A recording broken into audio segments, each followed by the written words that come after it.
ഇസ്രായേലിൻ്റെ ഭാഗത്തൊരു ന്യായമുണ്ട് സാറേ. കാരണം അവരൊരു ചെറിയ രാജ്യം, അവരാരെ ആക്രമിക്കാൻ പോയിട്ടില്ലല്ലോ. അമേരിക്ക ഒരുപാട് പേരെ ആക്രമിച്ചിട്ടുണ്ട്, ഇസ്രായേൽ ആരെ ആക്രമിച്ചു? സാർ പറ.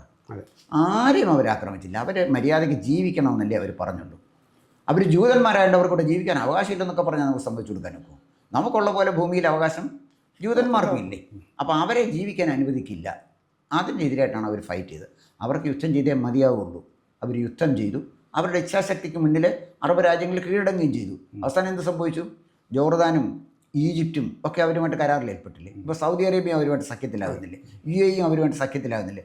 ഇറാൻ എന്താ ചെയ്യുന്നത്? ഇവർക്കൊക്കെ സഖ്യത്തിലാകാമെങ്കിൽ നേരിട്ട് യുദ്ധം ചെയ്ത ജോർദാനോ അല്ലെങ്കിൽ ഈജിപ്തിനോ ഇസ്രായേലുമായിട്ട് സഖ്യത്തിലാകാമെങ്കിൽ എന്തിനിവർ ഈ ഹൂതികളെയും ഹമാസിനെയും ഒക്കെ അയച്ച് ഇസ്രായേൽ കലാപങ്ങൾ ഉണ്ടാക്കുന്നു?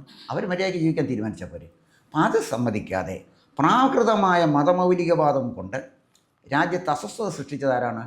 ഈ അലി ഖമീനി അല്ലേ? അതിൻ്റെ ശിക്ഷയാണ് അദ്ദേഹത്തിന് കിട്ടിയത്.